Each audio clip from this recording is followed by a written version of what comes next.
आत्मा को लेकर शुरू से ही वाद विवाद रहा है।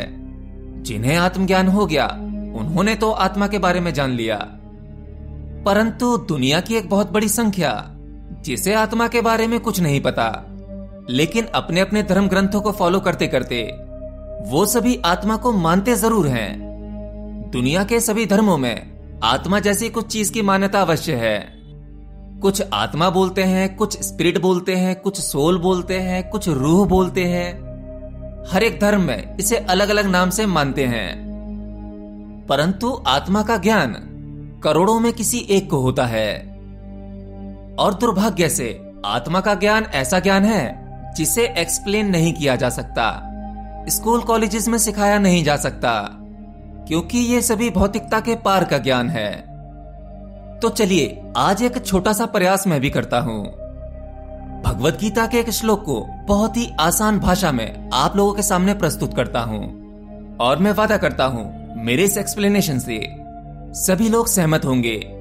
जो भौतिकवादी हैं वो भी, जो आध्यात्मिक हैं वो भी, और जो वैज्ञानिक तर्क बुद्धि वाले हैं वो भी।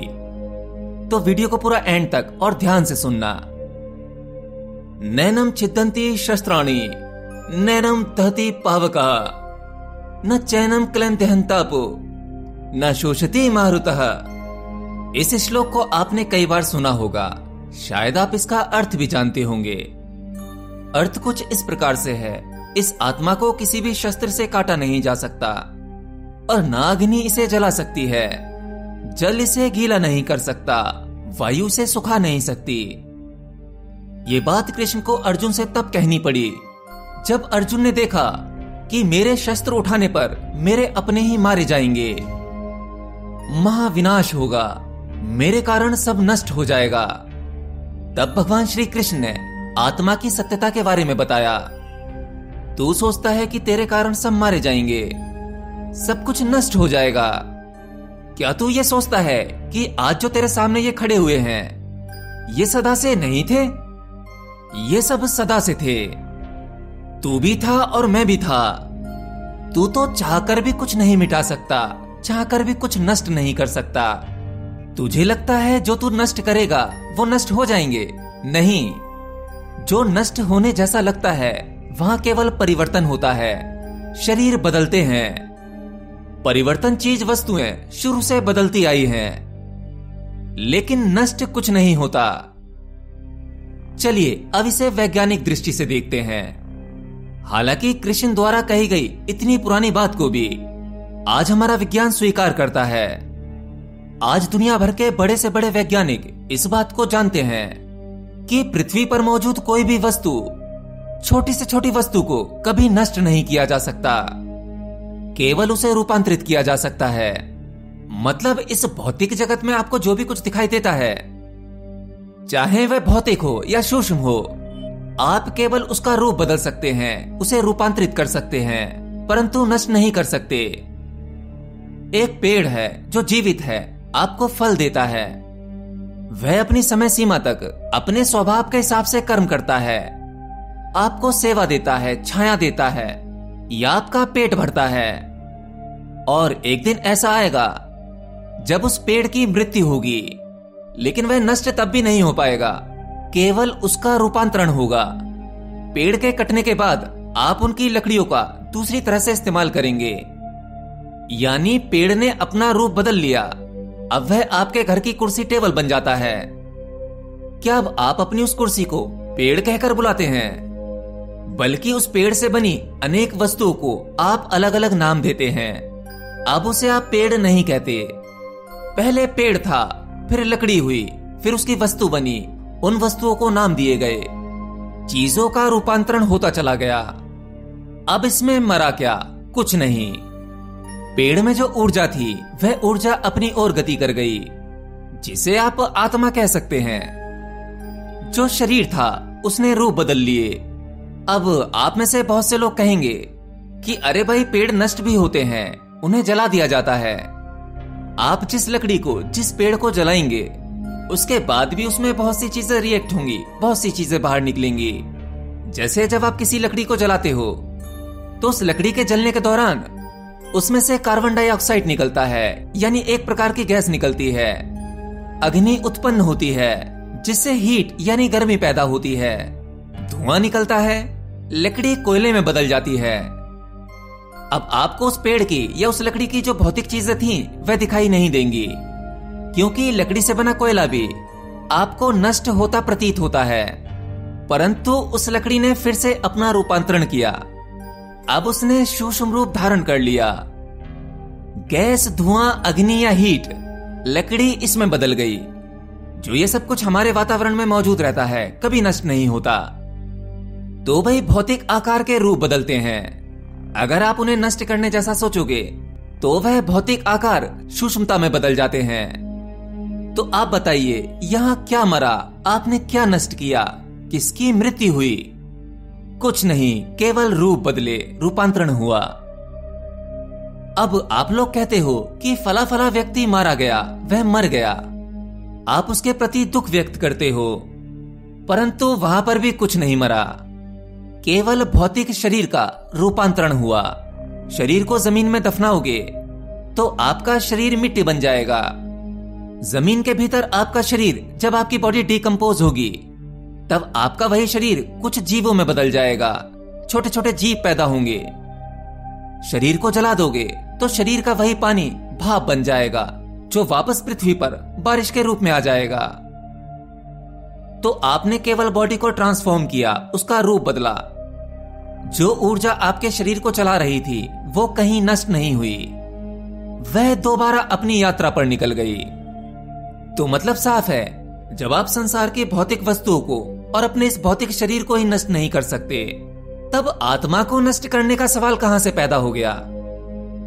असल में आपकी मान्यता के अनुसार आपको रोजाना अपनी मौत पर या अपनी मृत्यु पर रोना चाहिए, क्योंकि आप कई बार, हजारों बार मर चुके हैं। और ऐसा नहीं कि आप ये नहीं जानते, आप जानते हैं। चलिए मैं आपको याद दिला देता हूं। जब आपकी उम्र 5 साल की थी तो आप कैसे दिखते थे? आपके विचार कैसे थे? आपकी आदत, आपका स्वभाव कैसा था? याद कीजिए अपनी 5 साल, 6 साल, आपको अपना जितना पिछला याद आ सकता है आप उतना पिछला याद कीजिए। अपनी उन मेमोरी को, अपनी उन यादों को ताजा कीजिए। सोचिए, देखिए आप क्या थे। कुछ पल तो आपको ध्यान आ रहे होंगे, क्यों, है ना? अपने आप को स्कूल में खेलता हुआ देखिए, घर में खेलता हुआ देखिए, भाई बहन से लड़ता हुआ देखिए, अरे मम्मी पापा से बहस करता हुआ देखिए। कुछ याद आया, है ना? अब सोचिए वह कौन था? क्या वह आप थे? अरे नहीं भाई, आज तो आप कुछ और हो। आज आपके सोचने समझने का पैटर्न अलग है। आपका स्वभाव भी पहले से अलग है। अरे भाई, स्वभाव और अपने विचार को तो छोड़ो, आपका शरीर, आप उसे देखो। क्या अब भी आपका शरीर वही है? नहीं, आपका पूरा शरीर बदल चुका है। आप अपनी 5-6 साल की उम्र में बिल्कुल छुटकू से थे, बहुत छोटे से। एक मासूमियत, एक प्यारा क्यूट सा चेहरा।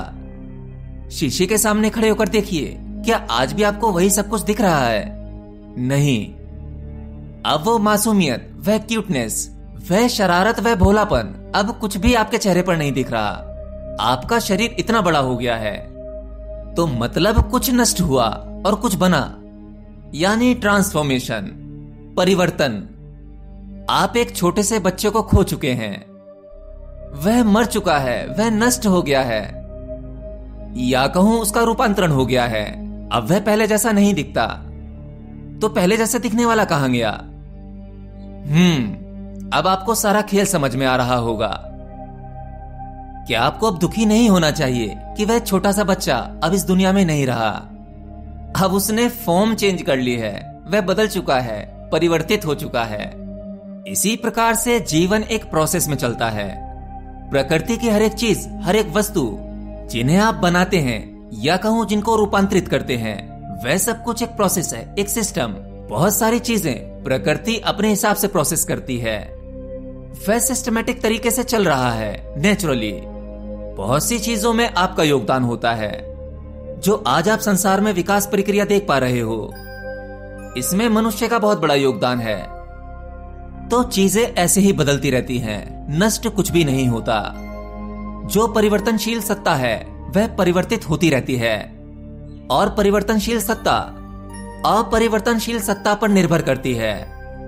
मतलब जो सब कुछ ये चला रहा है वह अपरिवर्तनशील है, वह कभी रूपांतरित नहीं होता, उसकी फॉर्म कभी चेंज नहीं होती, वह कभी नहीं बदलता, क्योंकि वह कभी पैदा ही नहीं हुआ, वह तो अजन्मा है, शाश्वत है।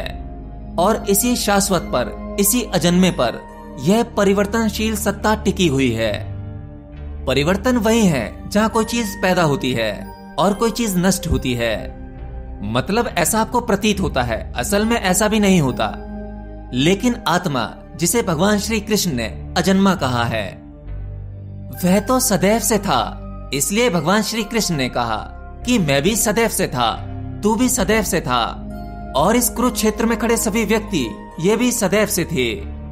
परंतु ये सब कुछ ऐसा नहीं था जैसे ये आज दिख रहे हैं, जैसा तू आज दिख रहा है और जैसा मैं आज दिख रहा हूं। हम सब अलग अलग रूपों में, अलग अलग आकारों में सदैव से थे। तो अब सवाल यह उठता है कि अपनी मृत्यु के बारे में सोचने से या अपने परिजनों की मृत्यु पर हम सबको दुखी होना चाहिए या नहीं? देखिए, किसी की भी मृत्यु पर दुखी होना या सामान्य रहना ये हमारे ज्ञान और अज्ञान पर निर्भर करता है। यानी अगर आपको आत्मा का ज्ञान हो जाता है तो आप किसी की भी मृत्यु पर दुखी नहीं हो पाएंगे, क्योंकि आप मृत्यु को जान पाते हैं कि मृत्यु असल में है क्या। और वहीं एक अज्ञानी जिसे आत्मज्ञान नहीं हुआ, वह चाहकर भी अपने आप को दुखी होने से नहीं रोक सकता। किसी की भी मृत्यु पर उसका दुखी होना बिल्कुल स्वाभाविक है। यह उसके हाथ में नहीं है, इसे वह कंट्रोल नहीं कर सकता, केवल ज्ञान ही इसे कंट्रोल कर सकता है। अब आप सोचोगे, आत्मा के बारे में हमने ये सब कुछ जान लिया, क्या अब हमारी मनोस्थिति में कुछ परिवर्तन होंगे? तो जवाब है नहीं, क्योंकि आपने जो मेरी बातें सुनी वह मेरे द्वारा सुनी, मेरे अनुभव की सुनी। परंतु आत्मा के बारे में जितना कुछ मैंने कहा, जब यह सब कुछ आपके भीतर घटित होगा, आपके भीतर का स्वयं का अनुभव होगा, तभी आप मृत्यु के दुख और संसार के सभी बंधनों से मुक्त हो पाएंगे। मेरी बातें आपको कुछ देर के लिए आनंदित अवश्य करेंगी, आपको आत्मज्ञान की ओर आकर्षित करेंगी। मेरी बातों से आपको आत्मज्ञान का मार्ग मिलने में सहायता मिलेगी, परंतु केवल बातों से आत्मज्ञानी नहीं हुआ जा सकता। एनीवे, वीडियो को ज्यादा से ज्यादा शेयर कीजिए, और अगर थोड़ा भी समझ में आया हो तो आप वीडियो को लाइक भी कर सकते हैं। चैनल पर नए हो तो चैनल को सब्सक्राइब भी कर सकते हैं, क्योंकि क्वेश्चन वर्ल्ड पर आपको अपने हर सवाल के जवाब मिलेंगे। मिलता हूं किसी अगली वीडियो में किसी नए ज्ञान के साथ।